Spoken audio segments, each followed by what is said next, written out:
In mid-June, President Trump traveled to France, specifically to the historic Palace of Versailles, to sign a 14-point peace plan that was supposed to lay out the terms for an end to the U.S. war with Iran.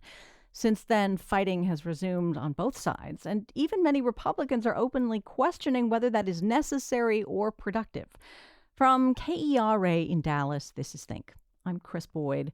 Early on, the president spoke about demanding unconditional surrender and promised he would permanently deprive Iran of the possibility of ever developing nuclear weapons. Neither has come to pass, and now the Strait of Hormuz is no longer reliably passable for commercial vessels transporting oil and other goods out of the region to the rest of the world. Energy prices are still up. The stock market is still nervous. The president seems to be finding it hard to get the U.S. out of a very unpopular war. As my guest sees it, President Trump has three options available at this point, but all of them, in his words, are unpalatable for different reasons. David E. Sanger is White House and national security correspondent for the New York Times, where you can read his article, Trump Seems Trapped by the Iran War, even as he wields the world's biggest hammer. David, welcome back to Think. Chris, great to be back with you. First things first, if you would remind us of the indicators as of this conversation that the Iran war is not proceeding the way President Trump expected it would. Well, the administration doesn't often like to be reminded of it, but I think a fair way to go measure our progress in this war is by the president's own standards.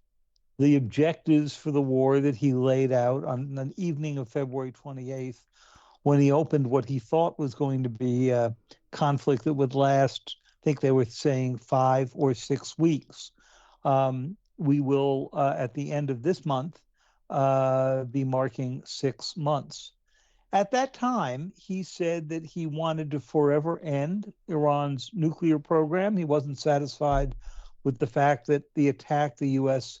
had pulled off in June of 2025, so more than a year ago, had simply buried the nuclear material that he was concerned about.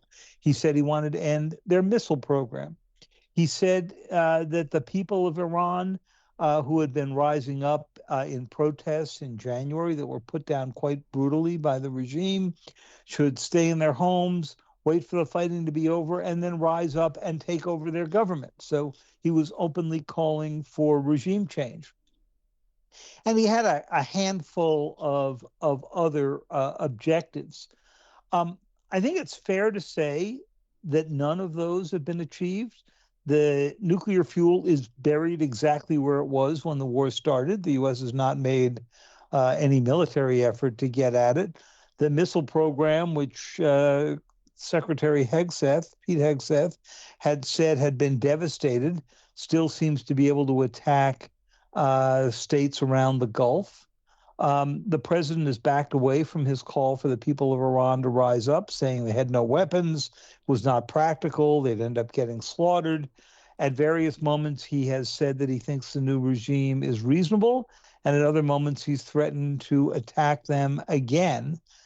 And finally, up to the last attacks he suggested, it seems clear that he called that off because of a fear that the U.S. has so run down its stocks of some kinds of weapons, including missile interceptors to defend our allies in the Gulf, that he simply could not protect them if Iran retaliated. The drawdown of stockpiles of U.S. weapons strikes me as something that I haven't really heard in my decades of being a journalist. How unprecedented is it for the U.S. to not just run short on weapons, but say, like, this is an issue? Well, they have not often said that it is an issue. This has been the result of very good reporting by the New York Times, the Washington Post, the Wall Street Journal, others. The White House has had 3 responses to it. The first response was, it's not a problem. That was clearly untrue. The second response was, well, if it is a problem, it's because President Biden sent so many missiles to Ukraine during his term. And certainly he did send some to Ukraine, and certainly there was an effort to build up again. but most of this shortfall has been because of Iran. And obviously, the U.S. has not shipped directly missiles to Ukraine since the president has come into office a year and a half ago, although we have sold some to the Ukrainians through Europe. And the third thing they have said is whoever's talking about this in public, we're going to go hunt down the leakers. And you may recall that they have been, in fact, trying at various moments to intimidate news organizations, including the Times, into not reporting on what is clearly a pretty vital subject. That is also pretty unprecedented, right? These threats against, I guess there was talk of even revealing the identities of journalists' families. Well, the main subpoenas that were delivered to the Times were not for this; they were actually for the stories about the president's airplane, yeah, right? Which tells you where his highest sensitivities are. But we have heard the administration call for investigations on this issue. And while I can understand there are some military details that you certainly don't want your adversaries to know, if the war was mismanaged in such a way that you could allow your stockpiles of weapons to get depleted against a sort of second tier adversary like Iran, imagine what that tells you if we were in a conflict over Taiwan with China or over a NATO country with Russia. So you mentioned, this earlier very targeted strike on suspected Iranian nuclear facilities last summer. The Iranians did not fight back especially hard. We had the fast and by many accounts successful regime change operation in Venezuela. I'm really curious about how these things might have shaped the president's thinking on just how easy it would be to get anything the United States wanted in Iran. So really fascinating question, Chris. So the program against Iran in 2025 called Midnight Hammer was very successful. It did not obliterate the Iranian nuclear program, as the president insisted on claiming, but it certainly buried it and buried it deep, and probably meant that the three facilities that were struck the hardest, Isfahan, Natanz, and Fordo, all places where there was enrichment activity to make the fuel that you would use in nuclear weapons. And in the case of Isfahan, there were facilities to convert the uranium product, once it's enriched, into a metallic form that can be used in a warhead. That was all pretty well destroyed.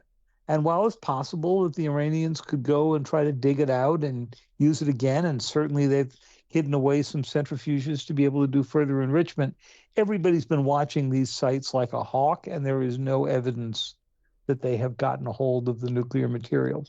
So that raises the question of whether there really was a nuclear crisis that the president had to address by doing this larger invasion. But I think the success of that, and certainly the success of the operation to capture Maduro, made the president believe that his military could do anything at any time. And I saw him in the Oval Office and the residence for just days after the Venezuela operation. A group of my colleagues and I went in to go talk to him, 4 or 5 of us, and we were there for 4.5 hours. And it was pretty clear from our conversations, as we reported in the Times immediately thereafter, that he believed that these operations now paved the way for him to go deal with Iran. And he kept saying to me, we're going to use the Venezuela model.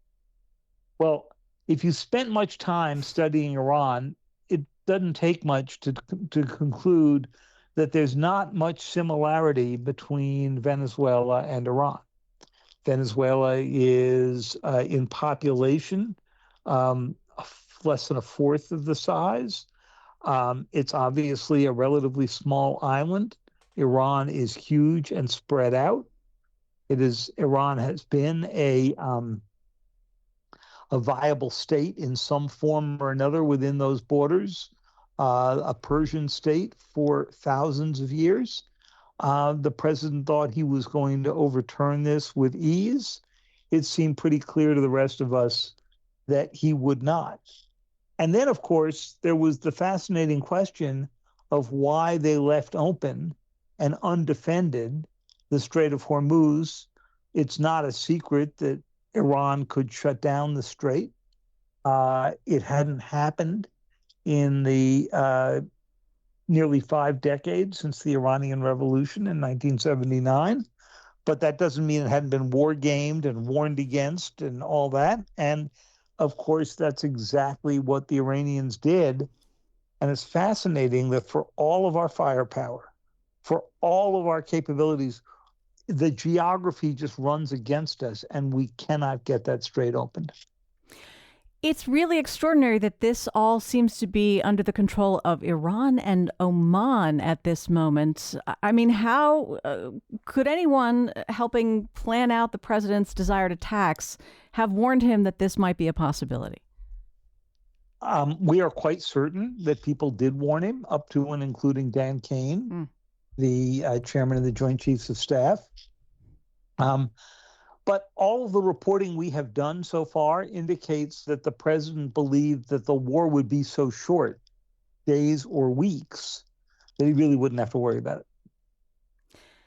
It's also important to consider the influence of Israeli Prime Minister Benjamin Netanyahu on President Trump's estimation of the battle ahead and whether the U.S. should be involved at all in Israel's campaign. What can you tell us about how Netanyahu made the case for the U.S. to join Israel in fighting Iran? I think Netanyahu read President Trump just right.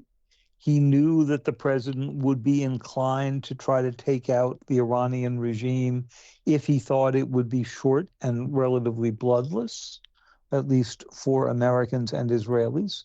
The prime minister came to Washington, went to the Situation Room, briefed the president and others on a plan that had been put together by the Mossad to install a new government.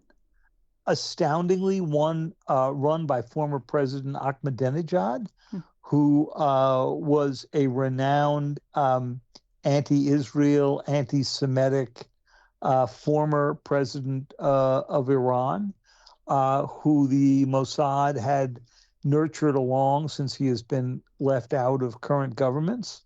So they had a whole plan. The head of the Mossad beamed in by secure line to the Situation Room and briefed the Americans on this.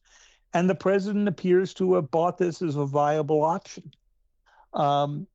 Unfortunately, almost nothing that the Israelis sold him that day turned out to be how things unfolded. Again, David, it's my understanding that the president's advisors here in the U.S., some of them use pretty strong language to try and knock down Netanyahu's case for war. They use language that you would not want me using on a nice, polite broadcast for the good people of Dallas, where my family itself grew up over the years, and I wouldn't want to shock any relatives, right? But they were pretty vivid, and among those who were most dismissive, I think, included Vice President Vance and Secretary of State Marco Rubio. David, what about this goal the president had of regime change in Iran? I mean, the Israelis managed to kill the supreme leader. By most accounts, the much younger son, who is said to be filling that role, is more of a hardliner? That is our belief. We don't know a whole lot about Mojtaba Khamenei, but he is reputed to be much more of a hardliner than his father.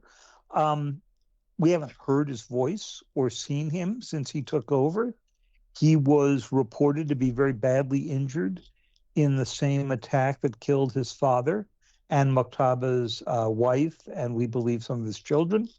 That is likely to have left him not only injured, but deeply embittered.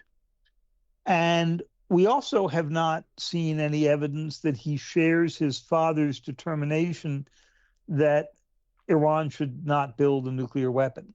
There's no question that Iran was working on a nuclear weapon, has experimented with various parts of the technology for more than 20 years. I've been covering the Iranian nuclear program since, more than a quarter of a century.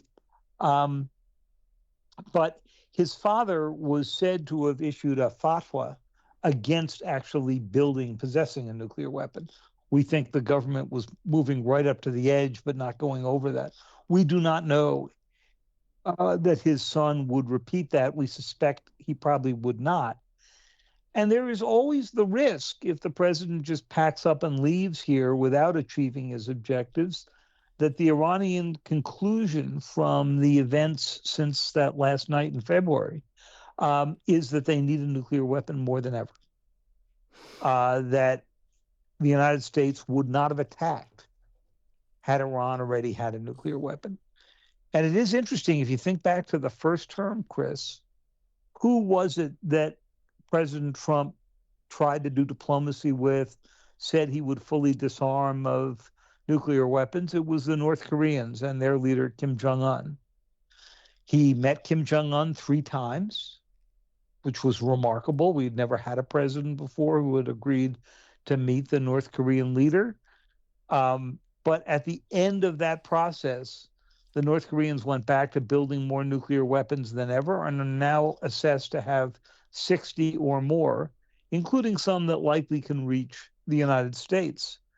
And the president simply walked away from it. It is a worthwhile question about whether at the end of this process, the president is going to determine that this is just too hard, and he too would walk away from this one.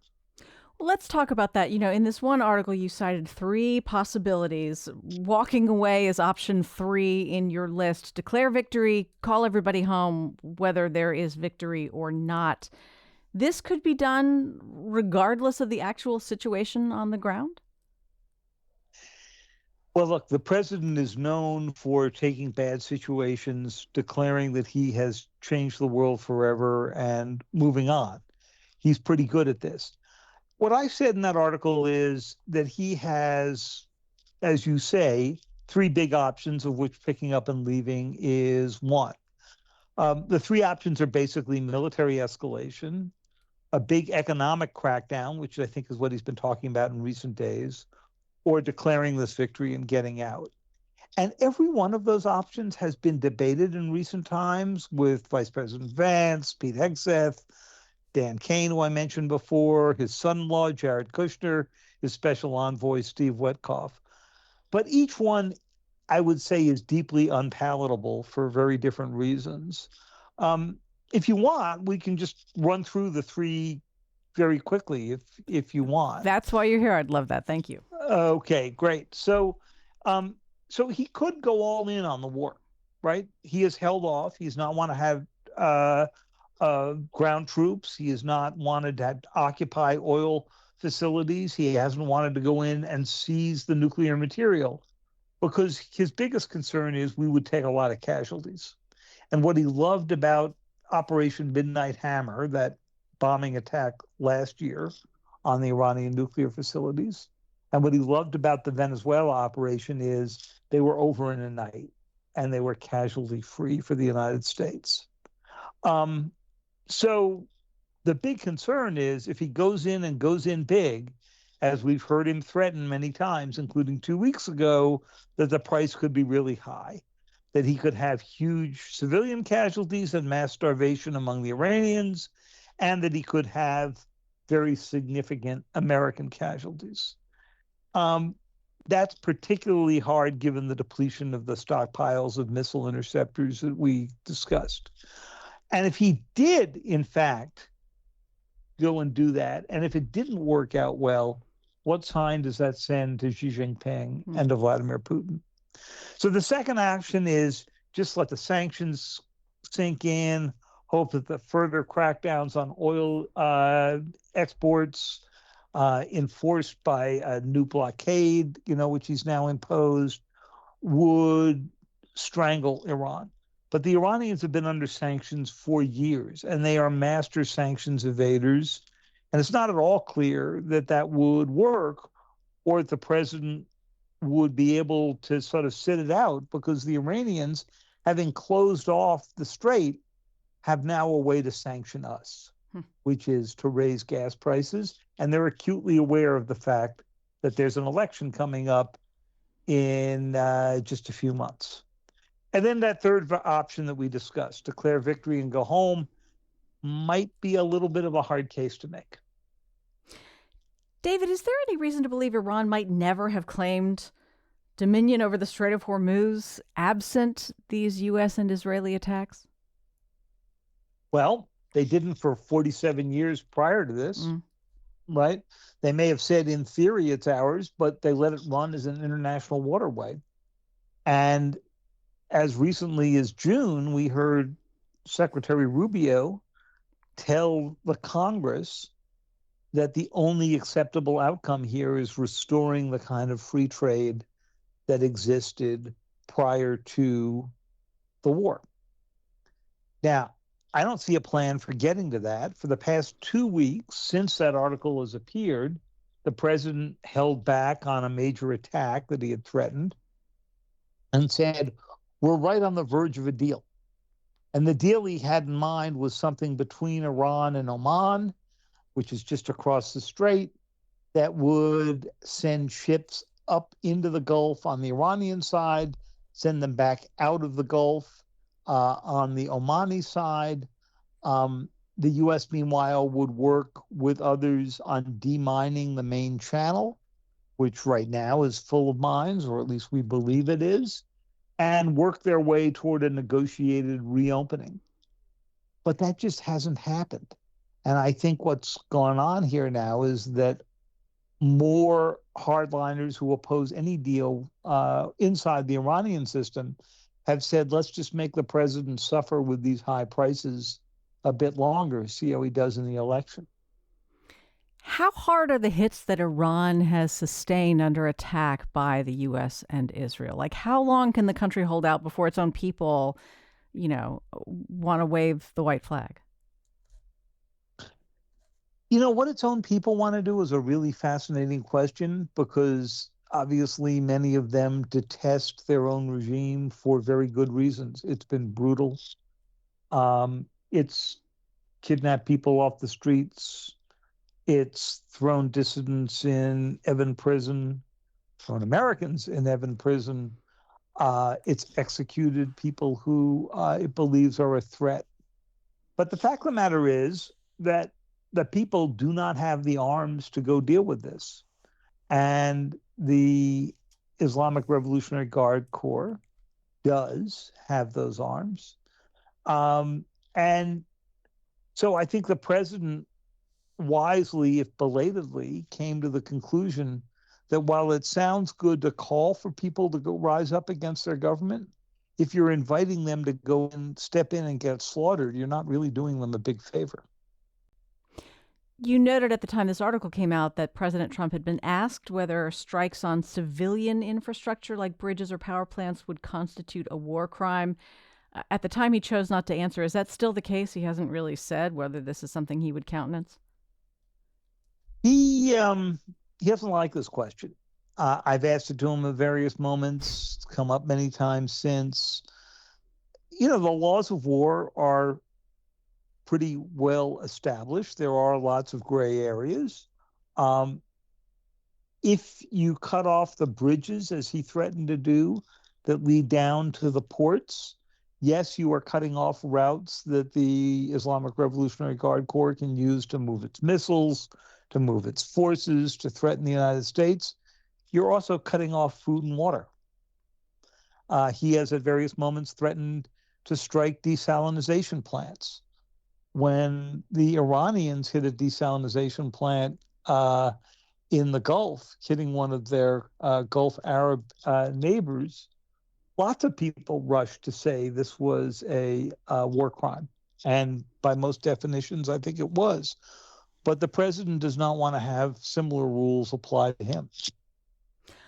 Will you talk briefly about this recent announced deal to authorize Saudi Arabia to develop a nuclear energy program? So this has been under negotiation between the United States and Saudi Arabia for years.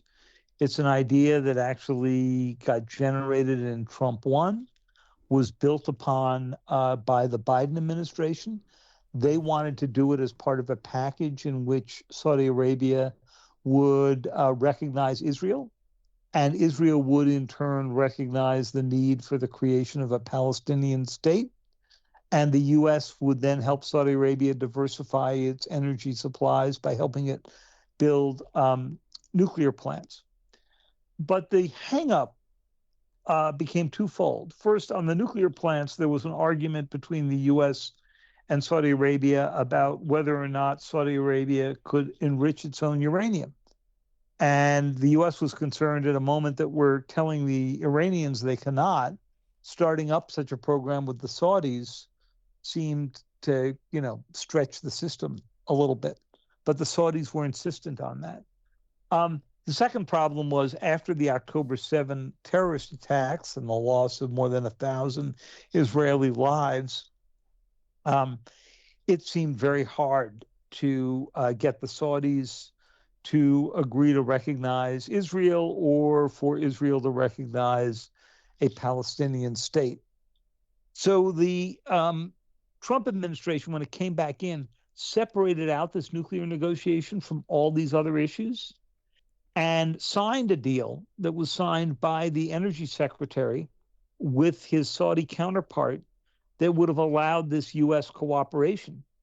So we thought that was all done, and the Saudis might be able, after a study, to be able to do some nuclear enrichment.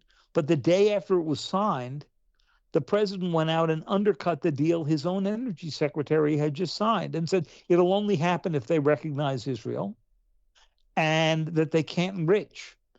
Well, we just spent months, years negotiating this deal with the Saudis. So the Saudis were pretty angry. Saudis were pretty angry, David. This is a deal breaker, do you think, at least in the immediate term?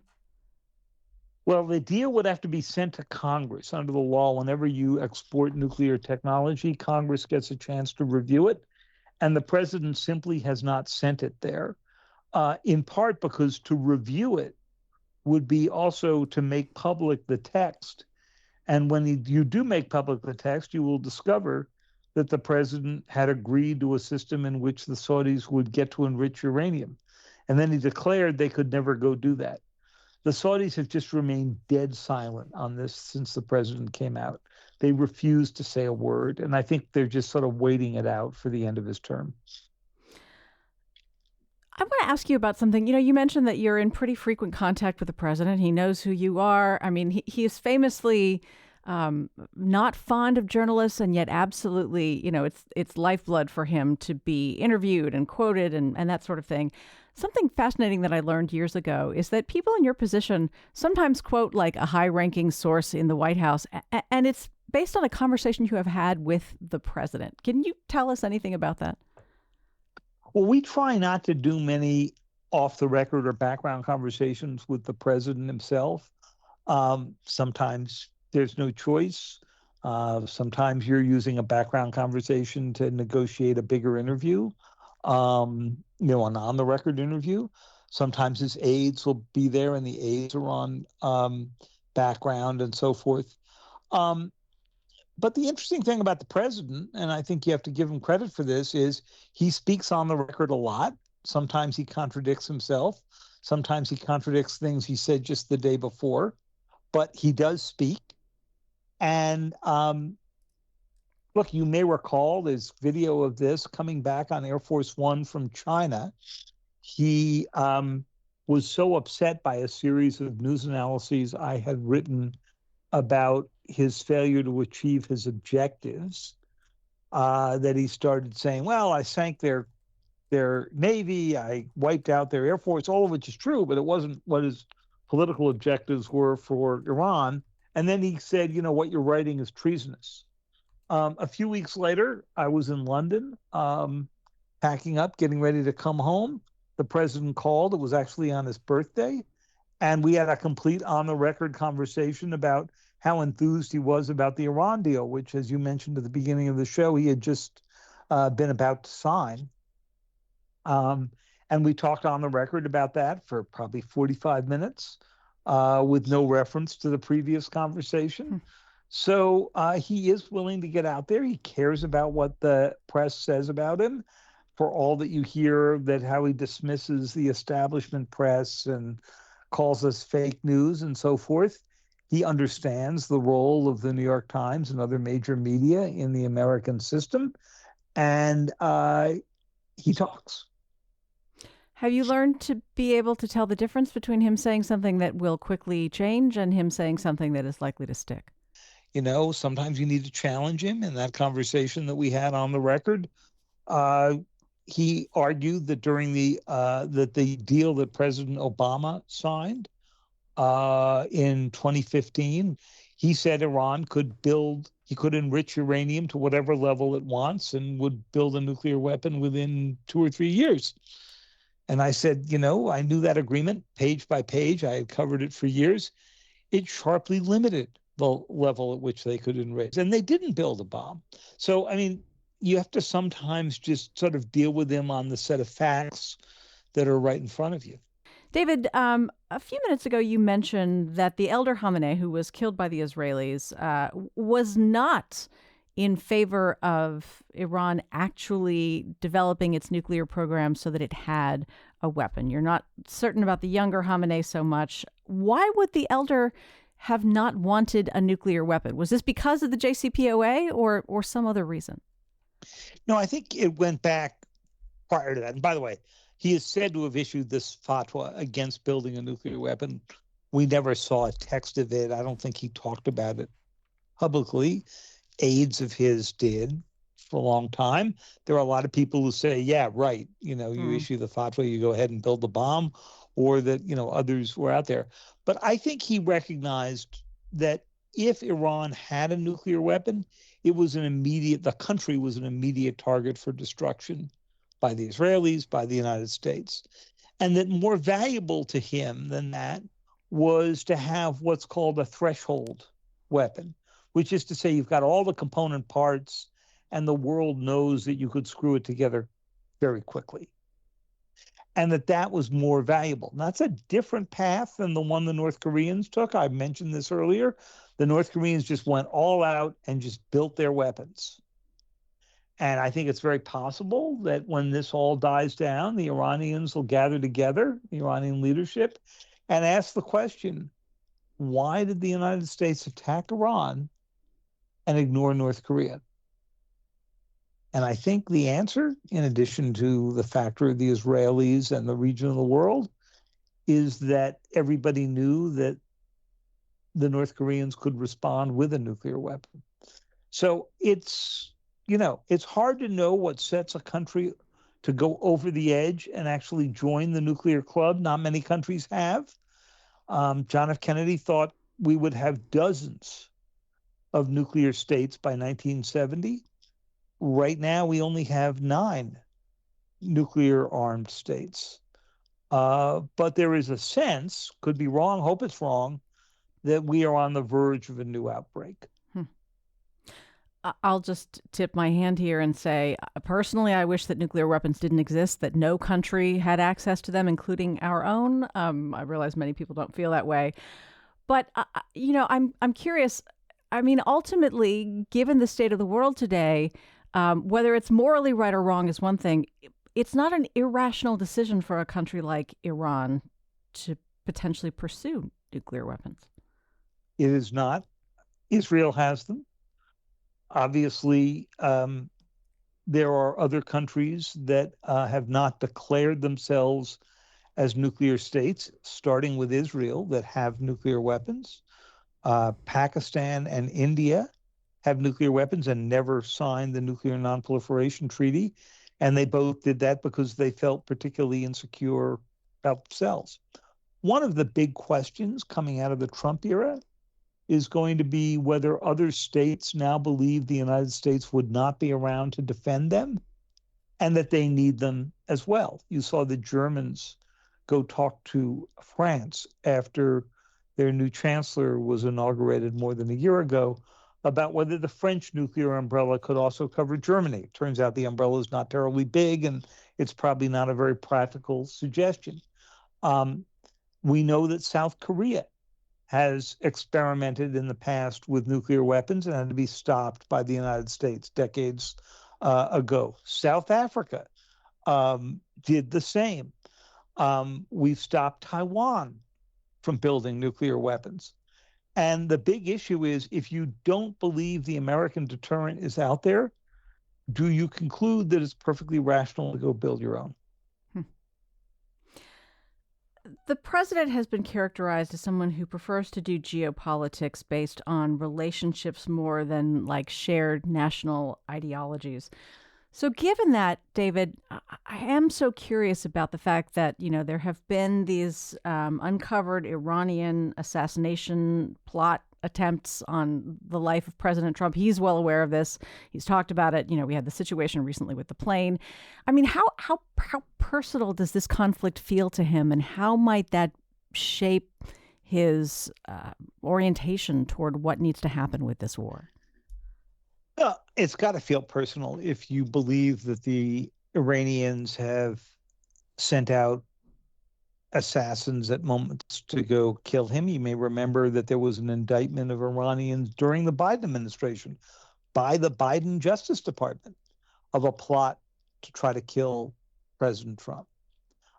There were arrests made years ago from an effort, somewhat clumsy one, to go hire somebody to go off and try to kill him. And of course, have been some real assassination attempts, at least two that we know of, against the president, but they were not linked directly. They were not linked at all to Iran. I'm thinking of the Butler, Pennsylvania one and the one on the golf course in Florida.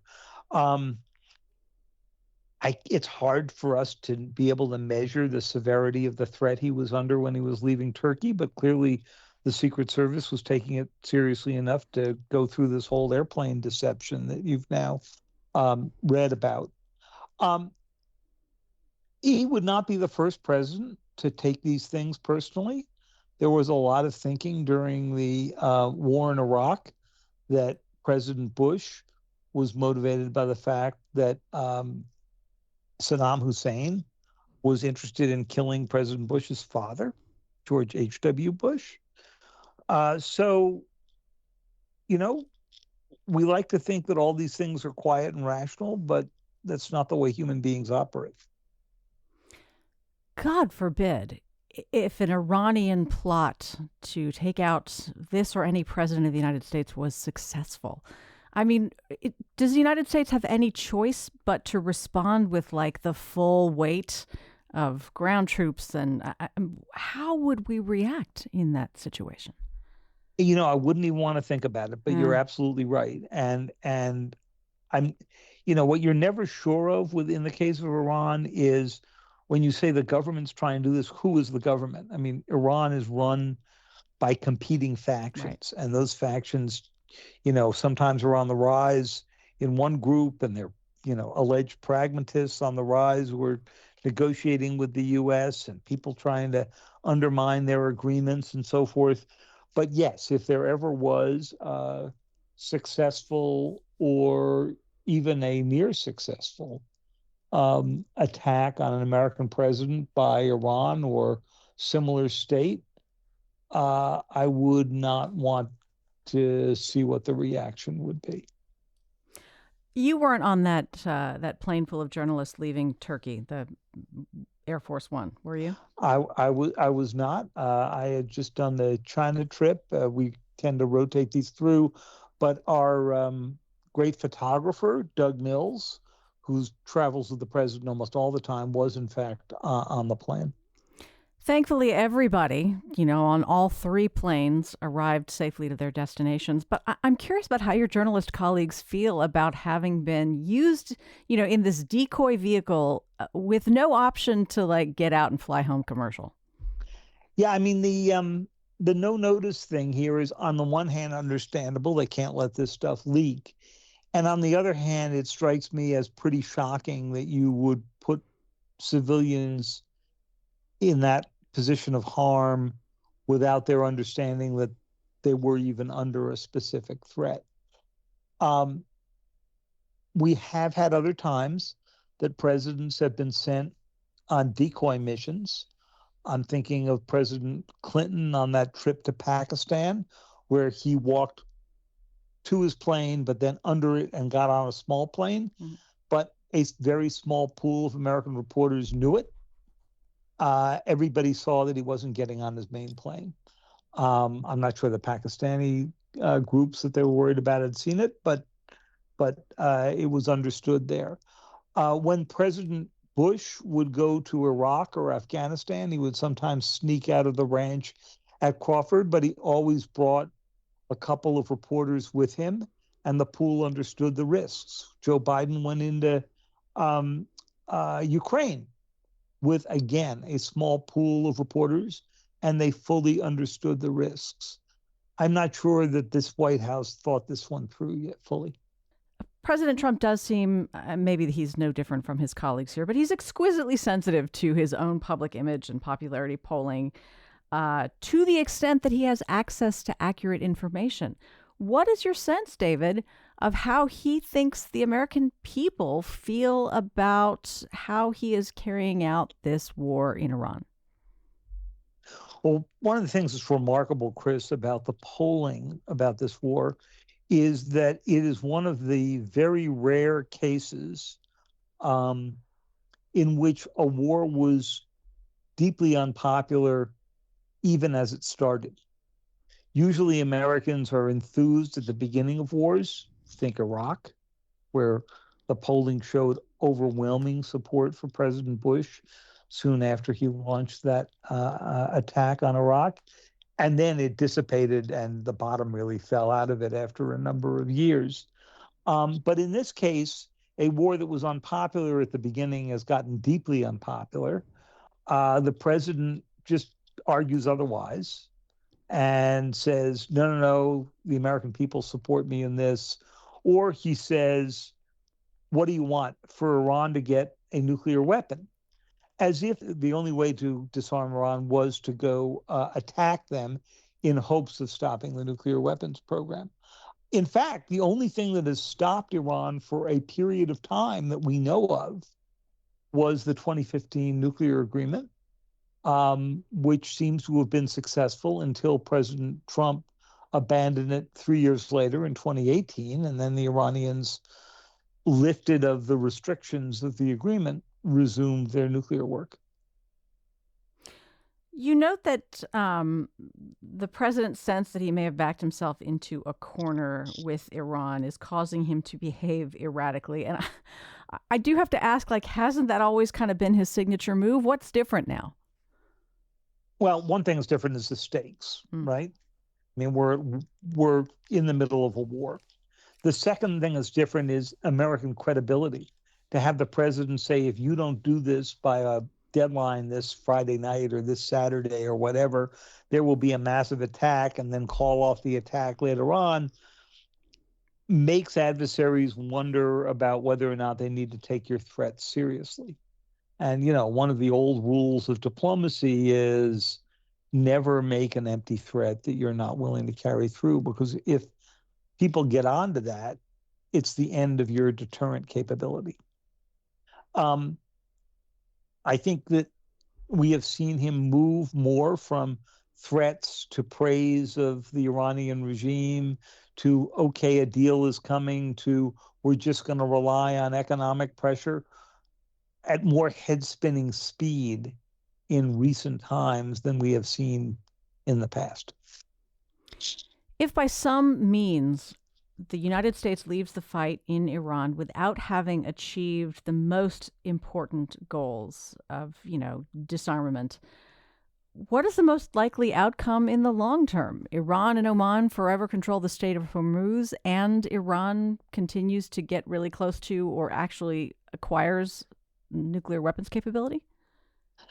Well, that's the worst case scenario. I think it's going to be pretty hard to get the strait back to where it was as an open international waterway governed by international law. I think the Iranians have now discovered that this is a weapon much more useful to them than a nuclear weapon, because you can actually turn it on and turn it off, and you're not counter threatened with nuclear annihilation if you use it. So I think the Iranians are forever changed in their view about controlling the strait. Um, at the same time, I think that the Iranians will probably think anew about their nuclear status. That may mean that they try to dig up the nuclear material that's at Fordo and Isfahan and elsewhere, although they're running a huge risk if they do that because it's going to be hard to hide it. And I think the U.S. would come in and attack them again under any president, President Trump or any of his successors. They might seek to buy a weapon from the North Koreans, from somebody else. But I think this is not risk-free. And so just picking up and walking away, having left the situation worse than he found it, is not a really great option. David E. Sanger is White House and national security correspondent for the New York Times, where you can read his reporting, including the article, "Trump Seems Trapped by the Iran War Even as He Wields the World's Biggest Hammer." David, I always learn so much talking with you. Thank you for making time. Thank you, Chris. Great to be with you, and have a good summer. Think is distributed by PRX, the Public Radio Exchange. You can find us on Facebook, Instagram, anywhere you get podcasts. Again, I'm Chris Boyd. Thanks for listening. Have a great day.